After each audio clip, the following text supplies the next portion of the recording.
En el seu tracte, l'Oller és franc, accessible a la intimitat, modest, amb consciència exacta de la seva pròpia vàlua, sobretot sincer fins en els mateixos errors, entusiasta i sectari del que li agrada. Porta tancat en el seu cos el geni irritable dels poetes que s'expandeix sovint en escrits sentidíssims i en frases vibrants i acalorades. Narcís Oller fou cronològicament el primer novel·lista català modern reconegut no tan sols al seu país, sinó també a Espanya i a Europa. Va ser la ciutat de Valls, la capital de l'Alt Camp, la que el va veure néixer l'any 1846. Allí va prendre les primeres lletres i allí va convertir-se en famolent lector, devorant els llibres de literatura clàssica castellana i francesa de la biblioteca del seu oncle matern. Després dels estudis secundaris, el jove Narcís va traslladar-se a viure a Barcelona per poder estudiar la carrera de dret, acabada la qual va ingressar per oposició a la Diputació de Barcelona, feina que conservaria tota la vida. Tant a Valls com després a la ciutat comtal, col·laborava amb els seus articles a algunes revistes, sempre en castellà. Quan els seus amics li llegien textos de Verdaguer, Guimerà o Vilanova, Oller pensava: quina llàstima que escriguin en català coses tan bones, que no ho veuen que no les llegirà ningú de cara i ulls, que això és renunciar estúpidament a una glòria merescuda. Així raonava el futur novel·lista als anys 1876 i 77. Poc temps després, però, canviava d'opinió. Els incitadors del canvi van ser, d'una banda, els amics de la tertúlia anomenada la Renaixença, i de l'altra, la influència dels Jocs Florals de Barcelona, sobretot els famosos de 1877, en els quals Verdaguer va guanyar un premi pel poema L'Atlàntida, i Guimerà hi va obtenir els 3 premis ordinaris. Aquell any mateix començava a escriure en català. Les raons de canvi de llengua les explica a les seves memòries literàries. Vaig veure finalment clar que entre l'escriptor i la seva llengua nadiua hi ha un nexe tan estret que no té substitució possible, que seria, per tant, inútil tot esforç que seguís fent per arribar a cisellar la frase castellana amb la sobrietat, força i soltesa que mostraven els meus compatriotes escrivint en català. Resolt ja el dubte lingüístic, només calia posar-se mans a l'obra. La seva formació literària va ser predominantment romàntica i costumista, i aquesta tendència es manifesta en les seves primeres narracions. Però per influència de la lectura de l'autor francès Émile Zola i dels contactes amb el seu cosí Josep Yxart i amb un altre amic seu, Joan Cerdà, tots dos crítics literaris eminents, va descobrir el moviment naturalista i s'hi va adherir, almenys en teoria. La lectura de Longfellow i de Zola em descobria el gran contingent de poesia que conté a voltes el natural per qui sap ben observar-lo. El mateix Zola va escriure un pròleg per la novel·la de Narcís Oller, La papallona, la qual va ser traduïda al francès, al rus i al castellà.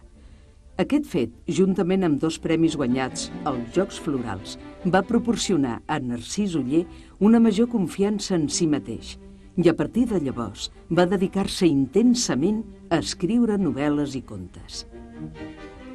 Narcís Oller va proposar-se retratar la transformació de la societat catalana, de rural a industrial, que va produir-se a l'últim quart del segle XIX, i retratar-la d'una manera naturalista. Als seus escrits trobem reflectida l'ascensió de la burgesia, la industrialització, la creixença de les ciutats, sobretot Barcelona, i la crisi dels pobles. I com a rerefons, les lluites polítiques i els moviments revolucionaris. Com que es tractava d'un novel·lista, la societat és vista a través de personatges concrets que en representen les virtuts i els defectes. Així, a la novel·la Les canyapobres, estudi d'una passió, apareguda el 1884, els protagonistes encarnen la passió de l'avarícia. Els diners constitueixen el desig més ardent de la seva vida. Sentir per l'or la frisança d'una mena de lascívia estranya, una aberració bestial que no cap en raó humana. Ja que no podia fondre l'or i portar-lo al corrent de les seves venes, volia besar-lo, glopejar-lo, refrescar-se en la boca i amb el seu alè, cobrir-lo amorosament d'un vel. En les depravacions i baixeses de la seva grossera passió, mai no havia arribat tan avall. Era foll. La bogeria pels diners arriba al punt culminant quan l'avar, l'Oleguer, ordena a la seva dona, la Tulles, tan avara com ell, que no cedeixi mai davant el xantatge dels diners. Escolta bé, no et deixis mai sorprendre. Si mai per mai jo faltés de casa i rebessis una, dues, 3 ni 20 cartes demanant diners pel meu rescat, ni que hi veiessis la meva firma, ni que hi veiessis la meva lletra, ni que te'ls demanés ni per Déu ni pels sants, mai, mai no donis ni un quarto meu. La vida ja cuidaré de salvar-me-la. N'he passat moltes pel món. El que cal és tenir ben aferrats els diners. La novel·la més extensa de Narcís Oller té un títol ben significatiu, La febre d'or, impresa entre els anys 1890 i 1892. S'hi explica l'ascens i la bancarrota de Gilles Foix, un home àvid de diners que es va fer ric jugant a la borsa. La borsa s'havia ensenyorit del món, més poderosa que els governs i que la política. El temps se li feia etern, desitjós de trobar-se en el bull-bull de la borsa, de veure per quin art d'encantament naixien aquelles deus de riquesa que, per corrents invisibles, anaven corollant les caixes del banquer i de l'home de renda, eixamplant el crèdit de tothom. El naturalisme literari pretenia que el novel·lista observés la realitat i la representés amb el mateix rigor que ho feien els investigadors científics. Així, les novel·les naturalistes havien de ser un document experimental de la societat. Fidel a aquesta premissa, Narcís Oller es va proposar narrar un cas real que va conèixer. Un home que, per causa d'una herència biològica malaltissa, es va tornar boig. Es tracta de la novel·la intitulada La bogeria, de 1899. Vegem el diagnòstic que fa el doctor Giberga del protagonista. El cas d'en Daniel no és de neurastènia pròpiament dita, sinó de besània hereditària. La duia de naixença. Sa mare va ser una histèrica. Son pare va presentar anomalies de raó. Quin podia ser el fruit d'aquest matrimoni? Què més? Té una germana epilèptica. A ell, en Daniel, quan l'heu vist conduir-se com un home sa? El temps del naturalisme va durar poc. Ja a prop del segle XX a Europa, els moviments i les diverses estètiques se succeïen les unes a les altres abans que tinguessin temps de sedimentar-se. A Catalunya, a l'última dècada del segle XIX, un important moviment va sobreposar-se al realisme. Va ser el modernisme. Aquest, tot i aprofitar elements naturalistes, en va incorporar altres d'arrel romàntica i va ser influït pel simbolisme, el decadentisme, el futurisme i el surrealisme. Narcís Oller, en plena etapa creativa, es va trobar desplaçat per les noves sensibilitats estètiques dels més joves. I, a més, va perdre els seus consellers literaris, els crítics Ixart i Cerdà, que van morir joves abans d'acabar-se el segle. Aquests fets van produir en ell un gran desconcert, que el van frenar d'escriure durant uns quants anys. Abans de rendir-se, va provar sort amb una altra novel·la, que incorporava el retrat psicològic. Va dedicar molt de temps a escriure-la. Ens referim a Pilar Prim, publicada el 1906, en un moment de gran efervescència narrativa en català, en què van aparèixer obres d'escriptors de la nova generació, de tanta transcendència com Solitud, Josafat i L'auca del senyor Esteve. Era el mateix any en què Eugeni d'Ors inaugurava un altre moviment, el noucentisme.